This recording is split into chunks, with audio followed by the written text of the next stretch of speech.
Hello, everyone. Welcome to the ILTA Physics online problem-solving session. Today, we are going to work on some fundamental problems regarding two-dimensional vectors. As you well know, a vector is a physical quantity that has both magnitude and direction. It can be represented as an arrow, as shown in the figure on the bottom right, where the length of the arrow represents the magnitude and the way the arrow points represents the direction of the vector. As you can see in the diagram, using vectors allows us to describe and analyze the motion of objects much more simply and intuitively. Today's lesson covers basic problems concerning vector notation, fundamental properties, and simple operations using these concepts. First, let's briefly summarize the theoretical background of vectors. Vectors are physical quantities that have both magnitude and direction, such as velocity, acceleration, and gravity, and they are a very effective way to analyze and express the motion of an object. In notation, vectors are generally expressed as variables distinguished from scalars by placing an arrow above their name or the alphabet letter. There are three main ways to represent vectors in mathematics and physics. First, a vector is represented as an arrow on a 2D plane with magnitude and direction. The length of the arrow represents the magnitude of that vector, and the direction pointing from the starting point to the end point becomes the vector's direction. As shown in the figure, if the magnitude and direction are the same, they are considered the same vector regardless of where the vector is located. The second way to represent a vector is a more mathematical method, expressing its magnitude and direction with quantitative values. The magnitude of a vector is indicated using absolute value symbols, and its direction is expressed as the angle it makes with the positive x-axis. In the figure on the right, the length r and the angle theta represent the magnitude and direction of the vector. Finally, the third way to represent a vector is by using a position vector. A position vector always assumes the starting point of the vector is at the origin of the coordinate system. Since we mentioned earlier that vectors are the same as long as their magnitude and direction are identical regardless of position, there is no problem with setting the starting point at the origin. Once the starting point is fixed at the origin, every vector can be expressed by the position of its endpoint. In other words, we represent the vector as if we are expressing a point on a plane, and this is an important property that enables mathematical operations with vectors. In the figure on the right, the coordinates x, y represent a position vector where the starting point is the origin and the endpoint is at x, y. Now let's summarize how these vector representations relate to one another. Please follow along while referring to the diagram on the right. Any arbitrary vector can be expressed as a position vector x, y with the origin as its starting point.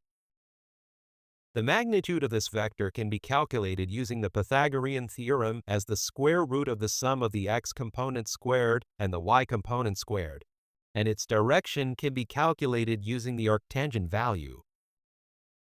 Note that the angle representing the vector's direction may differ by 180 degrees depending on the sign of the x component. The key concept here is that by mapping a vector with magnitude and direction to a point on a two-dimensional plane, various operations become much easier. For vectors expressed as position vectors, vector operations can be defined as independent operations for each component. In other words, for vector addition, you simply add the x components together and the y components together.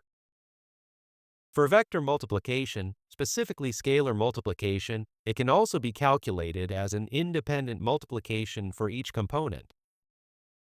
For vector subtraction, you can calculate it by multiplying by -1 and then performing addition. If you do not fully understand the theoretical concepts of two-dimensional vectors yet, please review my related theory lecture before returning to these problems. Now let's solve some basic problems related to vectors together. Problem 13 is a vector addition problem. It describes the migration path of a flock of geese, stating that they first flew 4 kilometers west and then flew 4 kilometers at an angle of 40 degrees north of west. The problem asks how far west they traveled and what the total change in position or displacement is. This is a very basic type of vector problem, and you can solve it easily if you can express the problem's description in the form of two-dimensional vectors as shown in the figure below. When representing two-dimensional vectors as arrows on a plane, the most important thing is to first determine the coordinate system and the origin. Since position vectors are defined within a Cartesian coordinate system, it is common to use a Cartesian system and set the origin at the initial position of the object. Let's represent the migration path of the geese as vectors according to the problem description. First, flying 4 kilometers west means moving 4 units to the left from the initial position, which is the origin of the coordinate system. The coordinate of the position after this movement is -4, 0. This is the vector shown as a blue arrow in the figure on the right. From that point, they moved 4 kilometers at a 40-degree angle toward the north. This is shown as a green arrow in the figure, but this green vector is not a position vector yet because its starting point is not at the origin. Therefore, we can find the x and y components of the green vector using the definition of trigonometric functions. The lengths are 4 cosine 40 degrees and 4 sine 40 degrees, respectively. Be careful here. While the length of each component is positive, the x and y components considering direction are -4 cosine 40 degrees and +4 sine 40 degrees. Now that we have found the x and y components of the two vectors, the blue vector and the green vector, we can simply add them. First, the calculation for the x component is -4 plus -4 cosine 40 degrees, which equals -7.06 kilometers. In the same way, the y component is 0 plus 4 sine 40 degrees, which equals 2.57 kilometers. This becomes the final position vector, delta d, for the flock of geese. The magnitude of this final position vector can be calculated as the square root of the sum of the squares of each component, which comes out to 7.51 kilometers. Therefore, the flock of geese is at a distance of 7.06 kilometers to the west, and the total displacement is 7.51 kilometers. This is a simple vector addition problem, but please practice thoroughly to ensure you accurately account for the signs of the x and y components according to the direction of movement relative to the origin we established. Problem 15 is about vector decomposition. In other words, a vector is broken down into its individual x and y components. The problem asks how far a person climbs in the vertical direction when he walks up a 34-degree slope for 1 minute at a horizontal speed of 0.75 meters per second. The key point of this problem is that the horizontal speed of the moving object is given as a condition. Again, we must first set up a coordinate system, and intuitively, we can set up a Cartesian coordinate system with the starting point of the climb as the origin. To calculate the vertical displacement, we need to find the vertical velocity. In the figure on the right, the x component of the climbing velocity, the red vector, is given as 0.75 meters per second. Therefore, according to trigonometric relationships, the actual total velocity along the slope can be calculated as 0.75 divided by cosine 34 degrees.